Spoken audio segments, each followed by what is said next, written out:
In shadows deep, where whispers creep, a figure stands, secrets to keep. With a hat so wide and eyes like night, he watches close, just out of sight.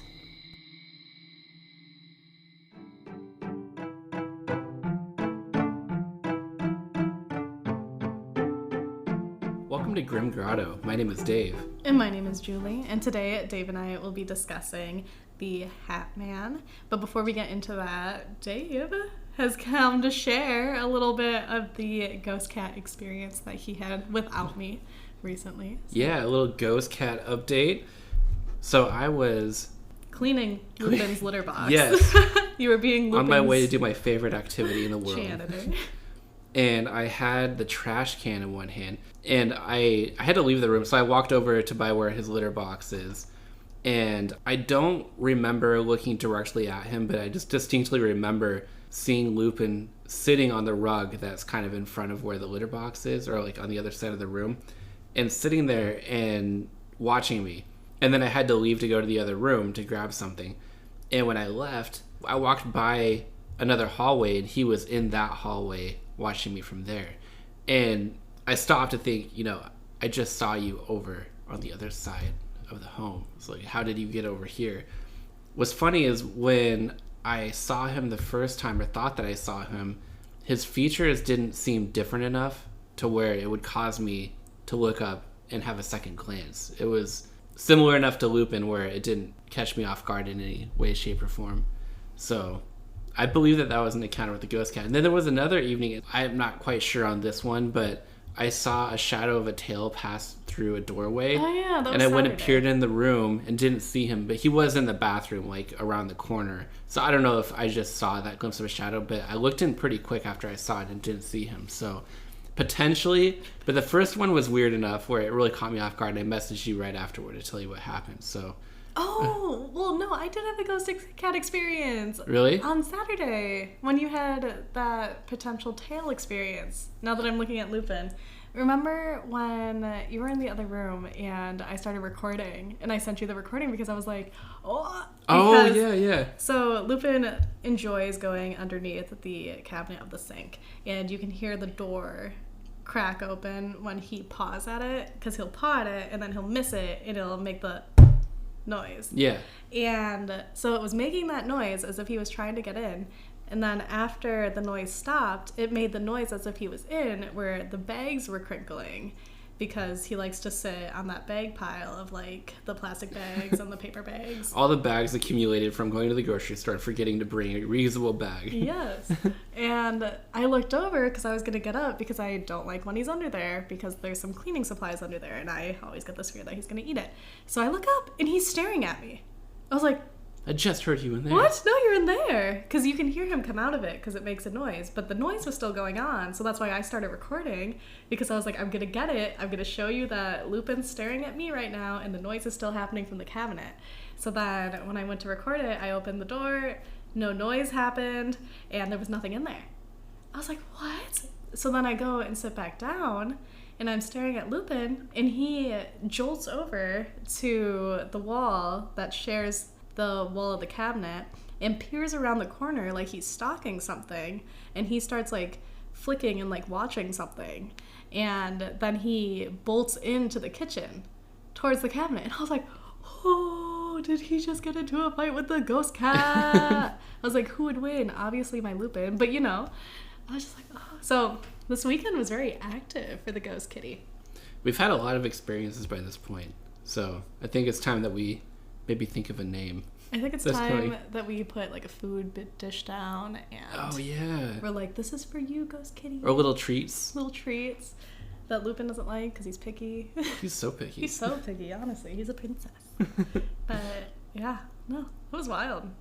I think that the ghost cat had to show itself to you fully, like more so because you're like more oblivious to the little signs. I'm oblivious to everything in the world.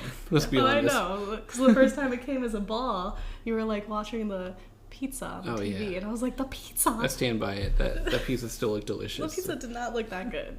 But let's get into the Hat Man. So who is the Hat Man? So the Hat Man is this basic term for a type of shadow person that people have reported seeing, whether they're in sleep paralysis or during an unsettling situation, or if they're alone at nighttime and they open their eyes, they may occasionally meet this Hat Man.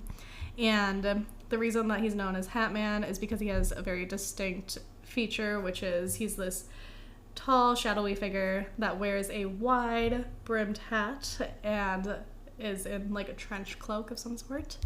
And sometimes these sightings may occur when somebody's fully awake as well. Yeah. So, I mean, I have a story from the Hat Man, but I will save that momentarily for some of the interesting research that I had found about the Hat Man, and now I'm questioning my whole childhood. I'm curious what kind of research you came across. Okay, so I looked up the Hat Man, right? So the reason I looked him up is because when I was younger, I had described him to somebody. And this was before Google. I'm older than Google, so this was before Google. And they had said, I've seen him too. And I was like, what? No way. And then we both drew a photo of him. And we were like, what? You both saw the same thing? But in my photo, he had glowing red eyes, though. And then in the other person's photo, he was just this black shadow. So you couldn't see, like, eyes or anything like that. So since then, I had been particularly interested in the Hat Man. And when I go down my personal rabbit hole of when I did see him, I would say it was during unsettling events in life. I mean, not to be too much information. And that's usually when he occurred. But after finding out some things that I had found out, I was like, oh my gosh, was it that?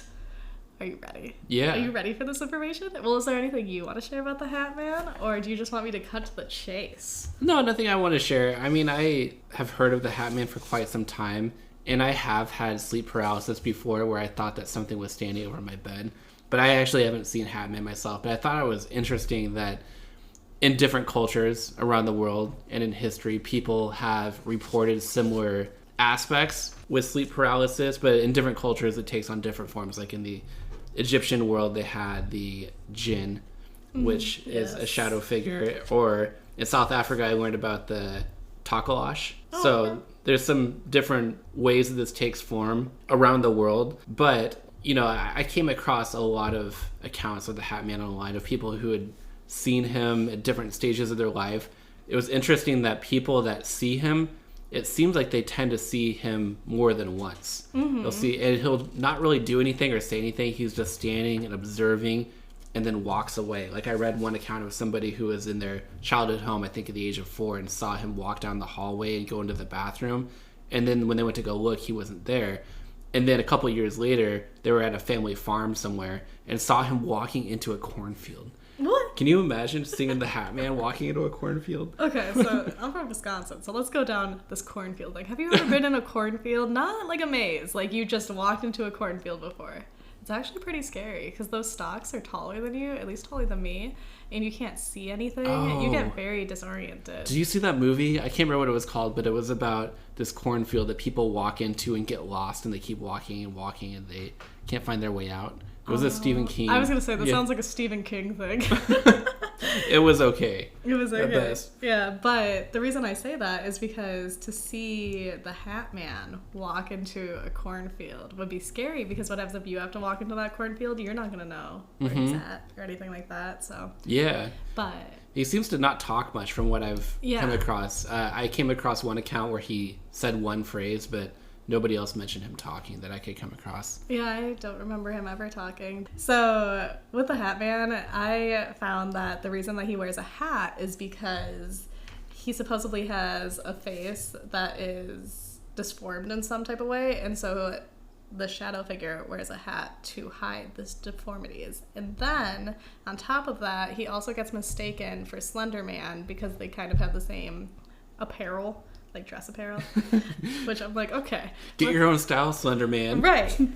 The Hat Man was first. So the thing that shocked me the most about this. And the reason I want to talk about this before getting into my personal experience is because I'm shook. I'm just very shook by it. So there's a theory that kids who took Benadryl are more likely to see the Hat Man. Stop. Yes! And I took Benadryl all the time as a child, which is why it's wild. That explains a lot. I'm just kidding, I don't know. It explains what, Steve? So, that was not the theory I was thinking you were going to say. Was there a I thought we would one? have it. Did you find a different one? Well, you can continue with yours if there's more information. Yeah, there's more information. Yeah. So the reason that they picked Benadryl is because it's been reported that the specific medication has DPH in it, which is the most prominent active ingredient in Benadryl, and DPH is the abbreviated version for diphenhydramine, and whether I pronounced that right or not, I don't know. You can just look up DPH and figure it out, because Doesn't it make you sleepy? Is that what it does? I think it's a NyQuil too. Is it? I think so. Okay, well, during my rabbit hole of Benadryl, I didn't find anything connected to NyQuil, but, you know, I'm not a pharmacist. That's not my job. Me neither. Not in this lifetime. Right. So supposedly, having that and taking high doses of it, it helps support you seeing the Hat Man and supposedly other shadow people. So other shadow people on the other side. And then it also leads to confusion. Can you imagine if, you know, the commercials where it's like common side effects are just like Are seeing spotting Hat Man, a transdimensional being potentially from another planet, which is, by the way, I was going to mention my theories that I came across is Hat Man is a form of shadow people. Here we go. go. In other cultures that I mentioned see these shadow people, but what are shadow people? There's different theories. Mm-hmm. But one theory about the Hat Man wearing a hat that I particularly loved is he could be a traveler from another planet. Extraterrestrials. No, here we but go. the reason why he wears a hat is to cover up his misshaped head, which to us humans would be confusing. So, seeing a shadow figure in your bedroom is a little confusing, don't you think? You're going to cover up being an alien, you might as well just go all out at that point and tell me who you really are. But some people believe that they're astral. This is where it gets really interesting, that the Hat Man is a form of astral beings. So when people are astral projecting and going and visiting other places, or maybe even time traveling, that we're seeing glimpses of other people traveling through our physical space and just observing, but they're not here in physical form. Time traveling, alien, whatever it is, there's different theories out there that Hat Man is something more than a being in this particular plane of existence. Well, I got a whole thing about dragons that I found out during a 3 a.m. rabbit hole, but that is for a different time.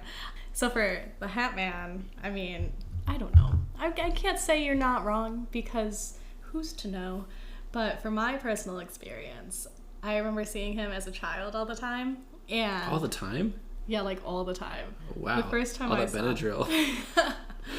Well, I can't remember so a lot of accounts say that they were deprived of like sleep, or they were under the influence of something, and that's usually why they saw him, or they were under immense stress or what have you. And so the first time I saw him, he was in my doorway and he was just standing there watching, and as a little 6-year-old, I cried. I put my blanket over my head and started just screaming. And then my mom came into my bedroom and I unblanketed because she like took the blanket off my face to see what was wrong. And when I looked around, he was gone. Like as soon as the light came on, he was gone. And the reason that I think that that's such an odd thing is because I was awake during it. Like I didn't fall asleep. I was awake, just laying in bed, and then I turned over and saw him in the doorway because I could see the TV from downstairs, the lights flash behind him. So I knew I was still awake because it was the TV lights. And I just saw it. I thought it was somebody, like a family member. I was like, why are you standing there? Like, you're freaking me out. And I was like talking, and it, whatever it was, wasn't talking back to me. And then I just started crying. And screaming. And then I saw him quite often. And I remember talking about it, saying, hey, did you come to my room? Did you stand by the doorway? Did you like this? And everybody would say, no. And then after some time, instead of being in my doorway, he was in my closet door.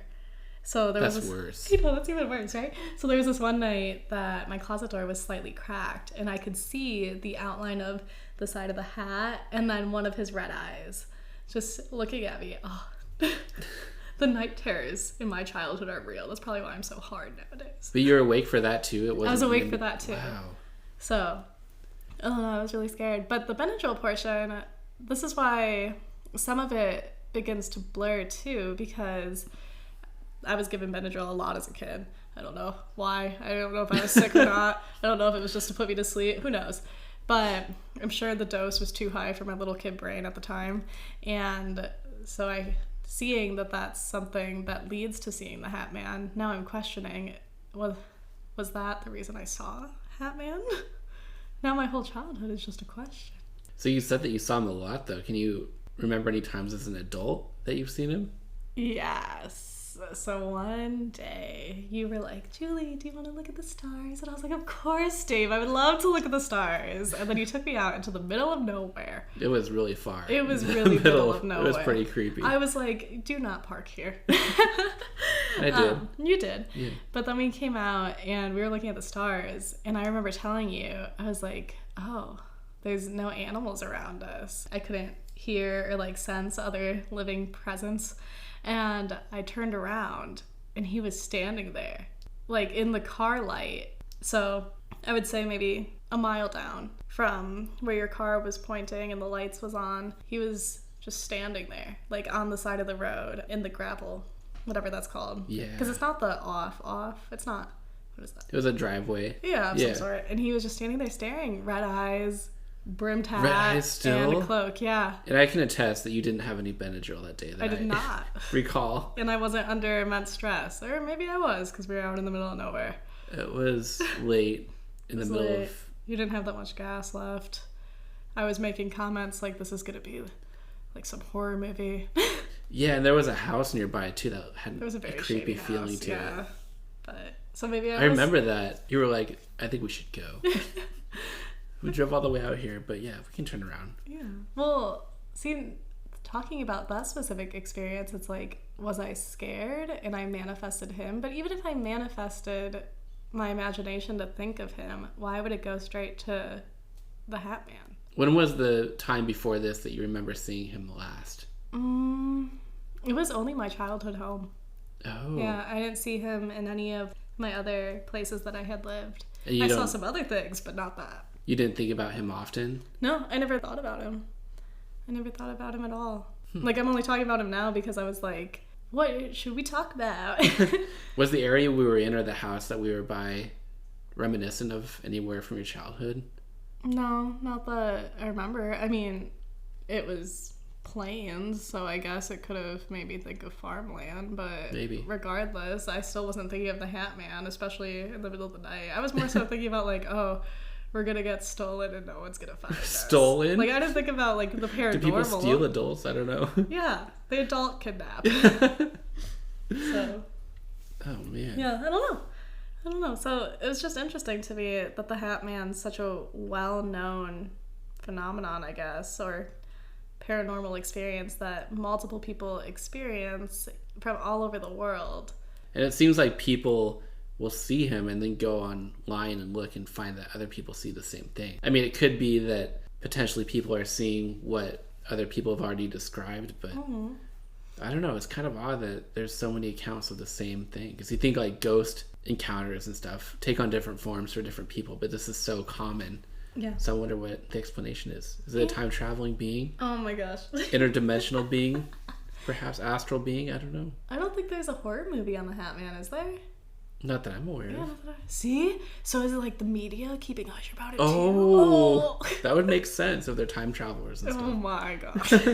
Massive cover-up. Yeah. So I didn't have anything exciting because he just sat in the doorway and stared, but that's kind of scary in and of itself, isn't it? You know, I think it is, because when I would mess with my sister and she like annoyed me for any reason, I would just stop talking and stare at her, and then she'd be like, Julie, talk to me. Yeah, and that would always freak her out more than if I did something actually scary. Like, we would just be chilling and I would stop talking, so.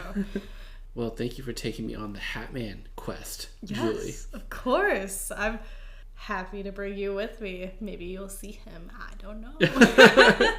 Maybe I'll take some Benadryl to see if it makes it happen. Yeah, see if it works. I haven't had Benadryl in forever, so maybe that's why too. I mean, like, when I became an adult, I couldn't really afford medication. Oh, laugh and then cry. Yeah, laugh and cry. It's life. But thank you so much for joining us this week to listen to our stories about the Hat Man and learn a little about the Hat Man. If you have a personal story of the Hat Man, I would love to hear it. I would love to hear if you saw red eyes or not, or no eyes at all, or maybe you're on Dave's side with he's an extraterrestrial and or time traveler. I mean, both. Either way. Let us know. You can either direct message us on Instagram. Our Instagram is Grim Grotto Podcast, or feel free to email us too. Emails are fun. They're like Happy Mail. That's electronic. Speaking of Happy Mail, I now ship Happy Mail. So if you would like to get stickers in the mail of cryptids that I have been doodling, feel free to join us on Koi-Fi. Our Koi-Fi is Grim Grotto Apothecary. There you can join the sticker tier, and the sticker tier will get you a cryptid sticker and then a bonus sticker, and of course for your birthday month some other bonus treats as well. But as always, if the grotto is grim, explore within.